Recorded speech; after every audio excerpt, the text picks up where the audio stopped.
Well, hello there and welcome back. My name is Elena. And I am Photios, and this is the Game Court. And today is a super fabulous day for another top 10, and our amazing top 10 will be about worker placement. And there are so many worker placement games out there, and we love worker placement games. I think we've probably been very vocal about it already. Yeah, we have a top 10 game mechanics video anyway, and I think it's one of our best mechanics anyway. And we love worker placement games. Did I say that? We love worker placement games.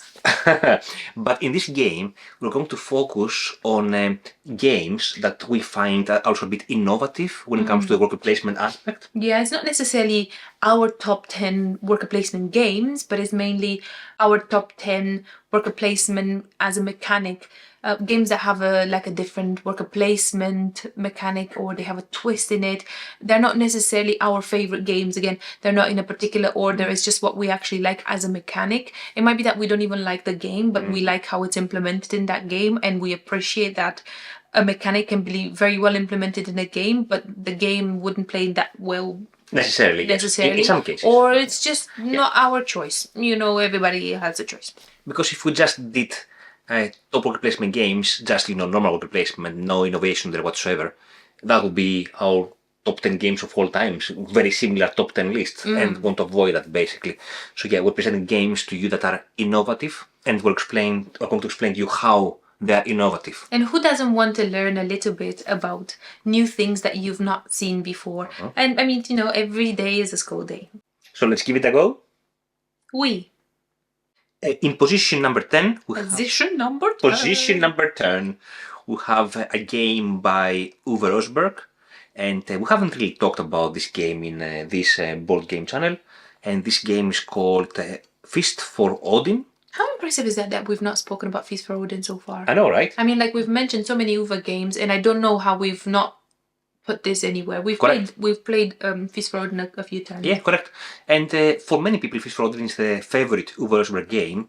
For us, a favorite, I would say it's potentially Caverna by far. or Le Havre for me. That's the debate, isn't it? And again, Caverna and Le Havre, two more worker placement games. But we're not talking about that. Yes.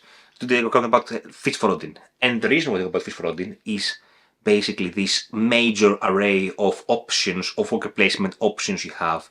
And in a typical worker placement game by Uwe, you have to fit your workers as well at the end of every round. But on the plus side, at every round you get one additional worker. You don't have to somehow make them procrastinate. Burn them or something. Yeah. You don't have to multiply them somehow. Yeah. They multiply automatically as the time passes, but you have to fit them, and then you can go to many different positions, and some positions require one worker, or two workers, or three workers, or four workers, I think even. But there are so many different positions there in the grid, and this is, I think, the most impressive part of the game. Because of the different positions, you can do so many different strategies in this game. And I'm sure there are other games that do it kind of very similar. Like, for example, Barrage does the same kind of thing, where you can place a worker or two or three, depends on how much of an action you want to do. Also, they have the other version of you can put more workers and pay more money to do the same action again. Correct. But it's kind of very similar action. But I think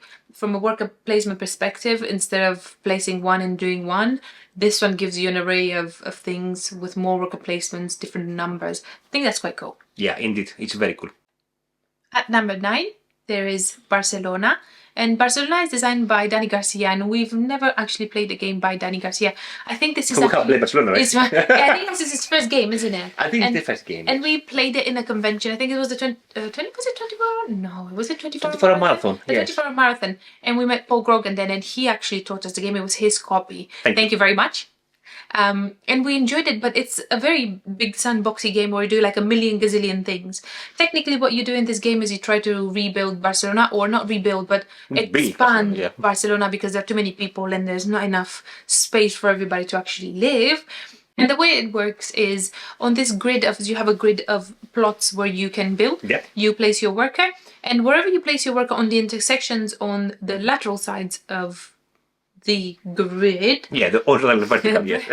Horizontal vertical. I can just say lateral. I can't think of anything else. Anyhow, on the outside of the grid, you have the actual actions, and wherever you actually intersect, that's what you do from the outside of it.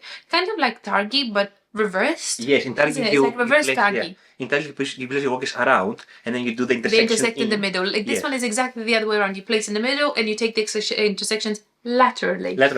And in this game, unless you play the basic version of the game, you have these action tiles which you randomize in the two sides, in two lateral sides, whatever. So it makes this combination puzzle quite different in every game. And sometimes you might just take an action. You might place yourself in a position not because you actually won the position, but you won the action. So sometimes it's a kind of a win-lose situation. You have to weigh whatever you won more, whether you won the position or whether you actually won the action themselves. So sometimes I'm like, oh, bum, I really don't want to be here, but I really want the action. So you kind of go there, and I think it's a very different worker placement aspect. Yeah, you're very correct, because you don't choose just actions. You also choose position for to build the houses, for the plots. You're very correct in that. Yes. Well, I know. And the position you go, it might be blocked for the next couple of turns, because as you place something there, you place two discs which represent population basically. And these populations is going to go into houses as houses are built, but it's going to be built for a few turns, so you make this spot unavailable for other players as well. Now, in number 8, we have a game. It's an older game. What's the year of the game? It's 2012. I have a tablet. It's already a 12-year game, this one. Is it? Yeah. And it's a game designed by Simone Luciani and Daniel Tassini. And it's part of the T series, if you're familiar with that. It's called Tzolk'in. If you're not familiar with that, now you are. Now, Tzolk'in, we played it very early in our board game career. Board game journey. Board game. Anyway. Experience. And we struggled with it, I have to say. And then a few years after, we said, we need to try this game again. I think it was a niggle for you, wasn't it? Like at the back of your head, always like we would always talk about Tzolk'in. We need to, all the time. And we're like, I'm not sure whether I enjoyed it or because we only played it once, and then we didn't play it for a long, long time, and we kept on discussing about it all the time. And then you started printing like little figurines and meeples for it and stuff like that. And I'm like, let's just play the game one more time and see how it is. And we bought the game again. And when it comes to the game overall, I don't think we're the biggest fans. So again, we sold the game. It left our collection. But the worker placement aspect itself, I think, is pretty cool. It's pretty neat, isn't it? Pretty cool. So what's the innovation here? The innovation here is that in your turn, you're either going to place workers or to replace workers. And when you place workers, you place them in these gears, in these cogs. Isn't it like three gears? Five and one in the middle. That would turn at the same time. Correct. So when one turns, everything, all the gears turn at once. And the middle gear, as it turns, is basically the tempo of the game. So a full rotation that's the game. But the cool thing is that as you place a worker and you leave it on that gear, the worker is seasoned. It's getting better and better and better. And the more you leave it there, the better it will become. Eventually, we're going to retrieve him, right? The worker. But the more you leave him there, so the game has this time aspect element. You leave them there. Yes, you invest your workers there. But once you retrieve them, the benefit is quite good. And if you time yourself very well, because that's very important, they do move because all wheels move at the same time. So if you time yourself very well, you could actually place workers in such a way that you get the exact benefits that you want at the same time. Yes. I'm not very good at this at all. Exactly. I think that's why it does not click with me at all. And I'm like, oh my goodness, I ran out of food again. What am I going to do? And I don't think, a million steps ahead. I cannot, my mind does not work that way. So it does not work for me. But I could see if somebody is like, so meticulous to be able to time this so well, I think it's going to be like, So yeah, amazing. The worker aspect placement of this game is fantastic, and I wish it clicked with us the game overall more, because you say if you time it properly, I cannot time it. I scored 25 points in this game, whereas another player scored 80 or 70 or 90 points.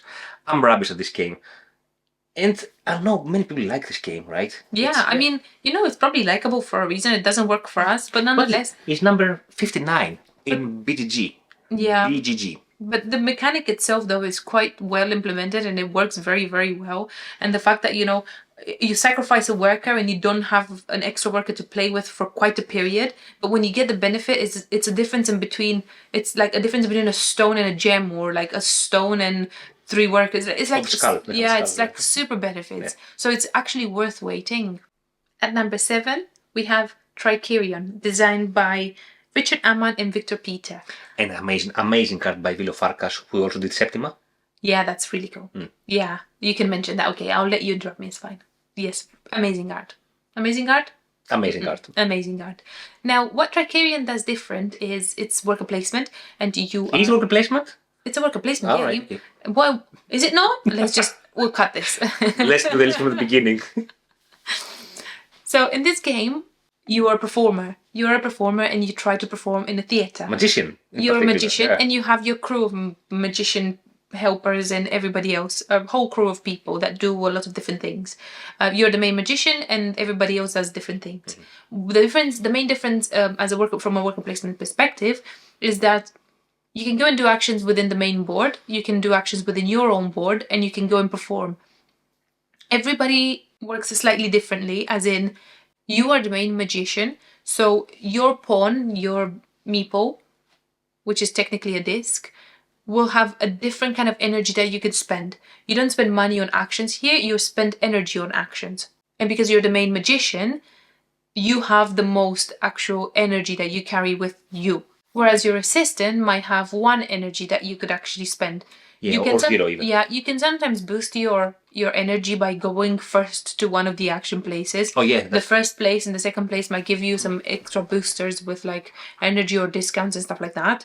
But the main idea of this is that your crew, because it's a crew, you have the most energy, and you might have some helpers that will have 2 energy. I think you have 3 as that's the most, and others might have like special powers like 2 energy, and the main idea is that everybody has different energies and everybody has a different power. Although everybody can go to all positions, it's the idea of some are more powerful than others, which I think is quite cool. And the other thing about this game is that from a worker placement perspective, I think it's very tight. Like super tight. Like there are worker placement. Like Fish for Odin, for instance, is not tight. Even if somebody goes to position, you can go to a different position that does something similar. Yeah, to there are what you another want to 150 positions. Exactly. Whereas in this game, and we play mostly at 3, right? I cannot imagine play this game at 4, to be honest with you. Yeah, the competition. The competition of the positions. Yeah. At number 6, we have Sabika, designed by Germain Milan, and the same designer has done Bitoku, which was not our cup of tea, I would say. Is that worker placement? Sort of, with dice, I would say, yes. But Sabika, we really liked it actually as a game, and we like the worker placement aspect of the game. So in this game, what happens, you combine rondel with worker placement in a very nice fashion. You have 3 different types of workers, and the rondel has, let's say, 3 circular rings, if you wish, and each of these workers go to a different ring and do different types of actions. And you can also make them walk or move clockwise up to a certain number of spots to take a different action. So I think the aspect of the combination of this puzzle, how much I move them, how am I blocked by others, because if you go to other wooden components you have to also pay some stuff. And also this worker placement and rondel aspect I really like in this game, I would say. Yeah, and all of them do like different things. They cannot move anywhere you want to move them. Yeah. So in the inner circle in the middle there's a lady. You cannot move the lady anywhere else. She has to stay in there. Correct. And then you have some other workers outside. I think you have up to 4 workers, isn't it? I think it's 1, 1 and 2 of the 1 and 2, correct. 3 different types, yes. But everybody has to stay in their own rings, so they cannot be moving anywhere else. They are particular to their actions, which I think it's quite unique. I've not seen that anywhere, and I think that's very well implemented in Sabika. Although Sabika takes a while to understand, isn't it? There are so many nitty-gritty rules, but Sabika is quite enjoyable, yeah. It's a very good game overall. I think we really enjoyed it, both of us, right? At number 5, we have Scholars of the South Tigris, designed by Sam McDonald and Shem Phillips. And if you're interested, we have a full review of this game, and the link's up here. It was our game of the month maybe a month ago, or a month and a half ago. Sam and Shem designed this game in a very beautiful way.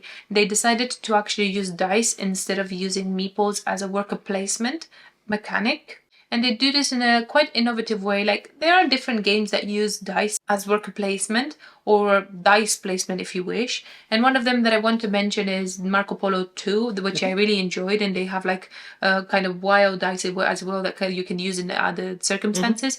White Castle uses the same dice. So, I think the reason why we Even Wayfarers, the even previous Wayfarers game has of the kind of South the same Tigris, idea, yeah. isn't it? But the reason why I want to mention this game particularly, it's because it does have a multitude of different colors, and every color works differently. Right here. Plus, you have a white that is by itself not very valuable, but you can pair it up with others, and you can do dice manipulation. Like you can add little people. I don't think they're called meeples. I'd call them meeples. Meeples, yeah. Meeples. They're like little helpers, and you can change the colors of the dice. You can increase the peep value of the dice. So you can manipulate this by using adjuncts, or you can pair stuff up.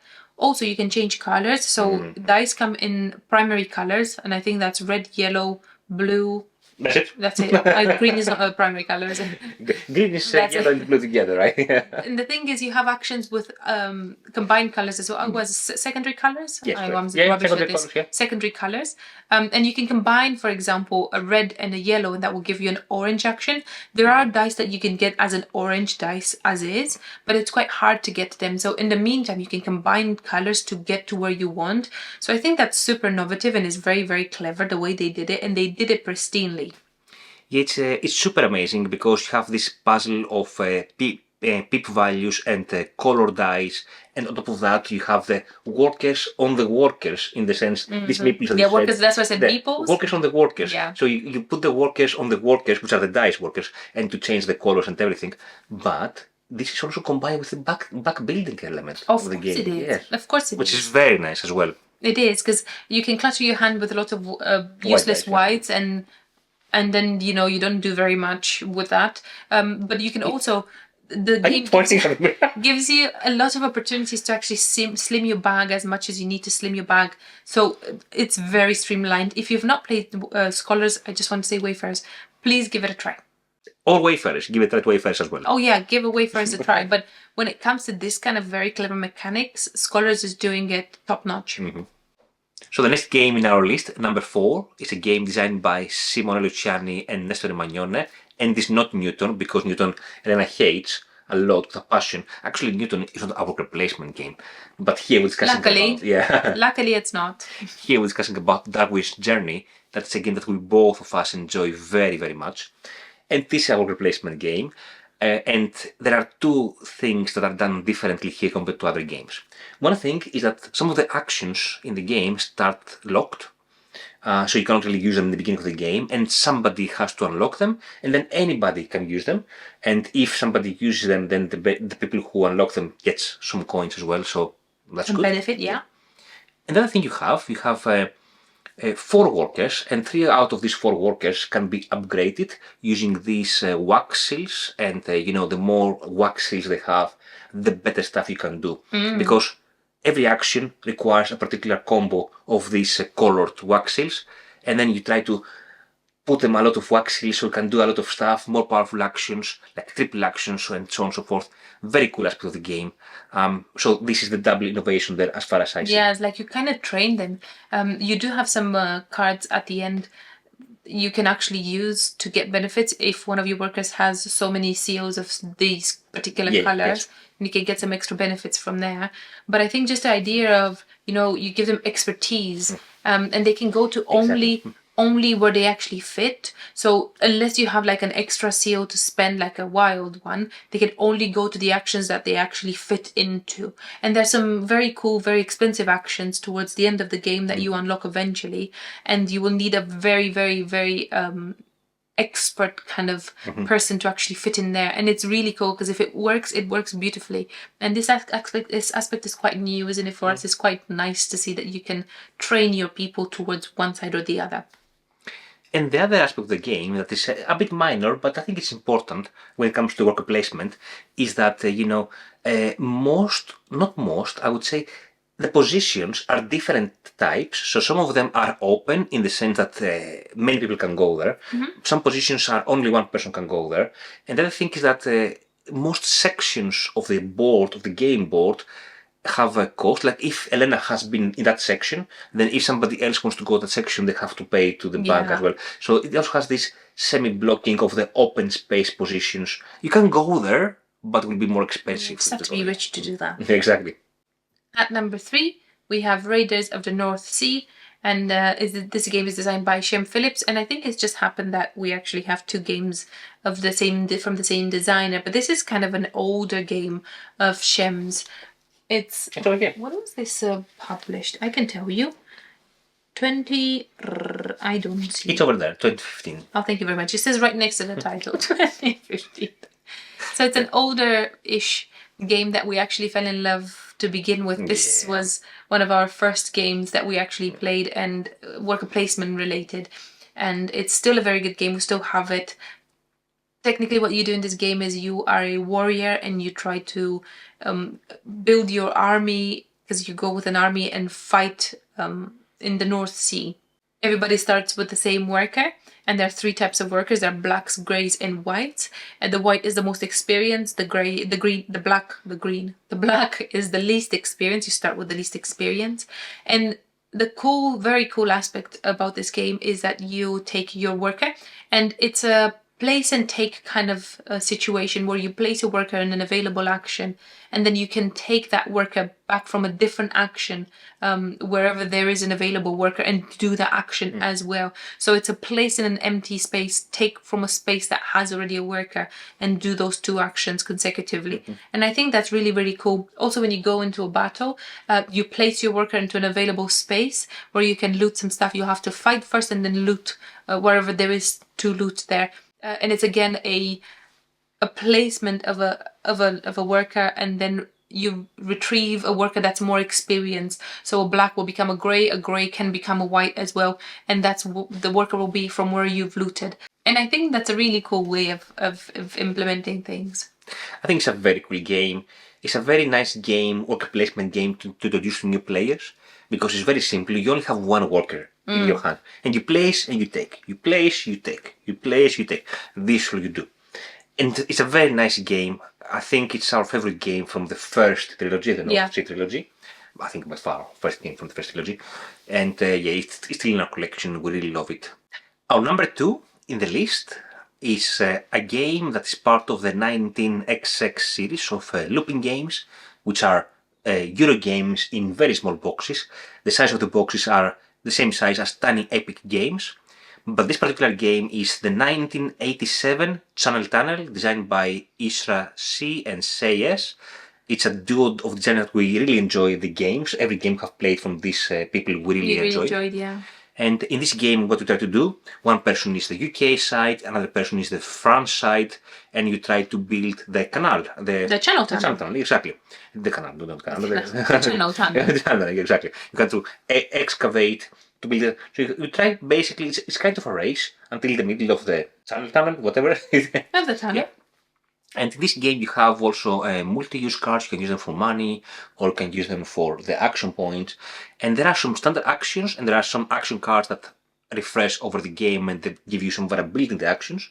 And the coolest part of this game is that there's a bag of 25 discs of 5 different colors.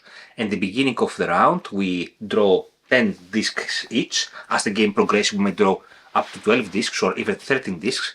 But then we stack the discs of the 5 different colors by color, so all blacks together or all whites together, and so on and so forth. And when we take an action, we can take an action using the whole stack. We have to use the whole stack.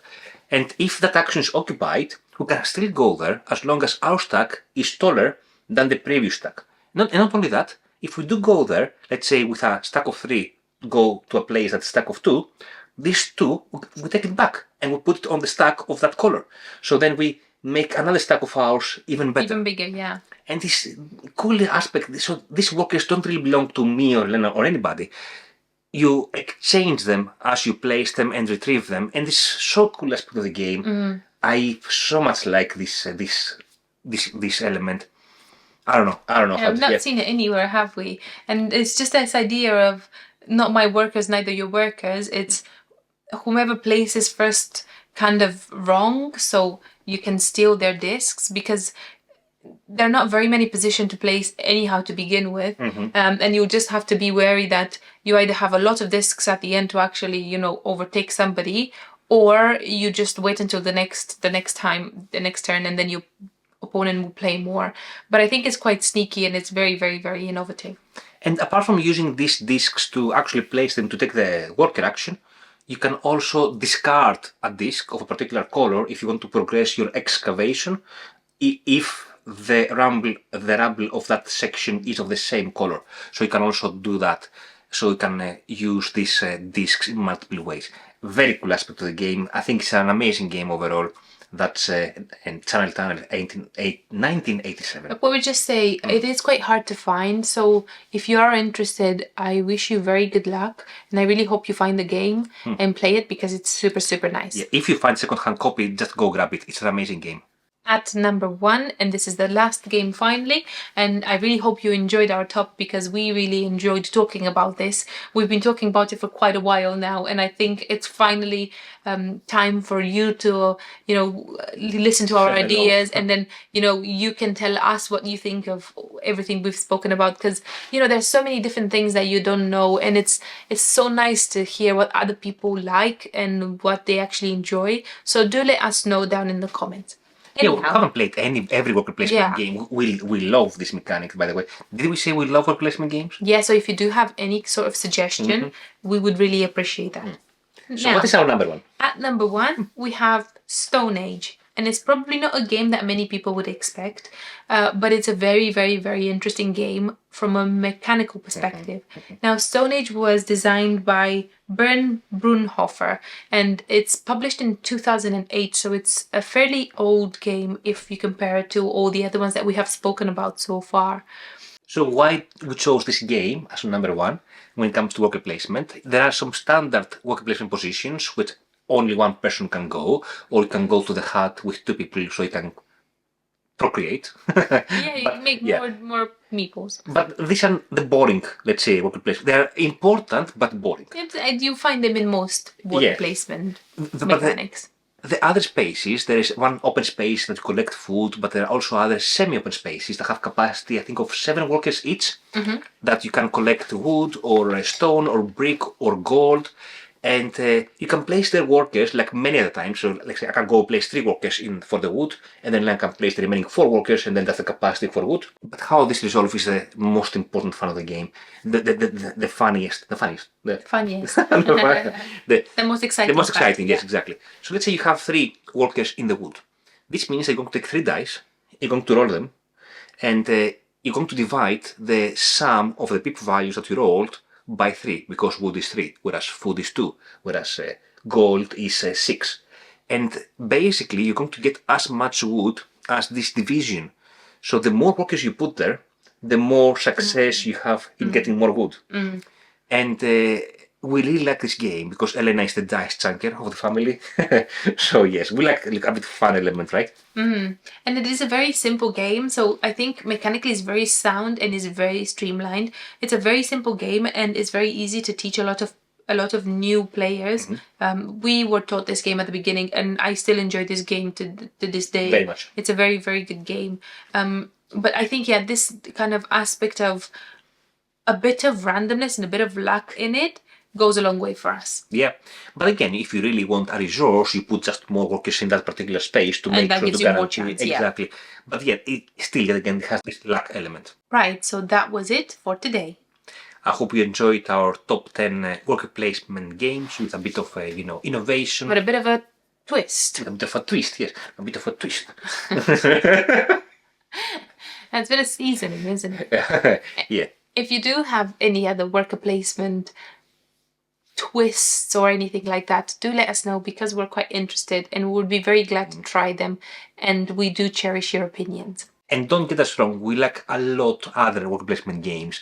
We like our Everdell, we like our Ultimate Railroads, we like a lot of worker placement games. But if we just mention all these games that we play all the time and not the ones that are like hidden gems, and because we don't really like them that much or we don't prefer them, we won't mention them as much. So I think it's only fair to at least glorify them for what they offer, which is quite nice. So thank you so much for watching.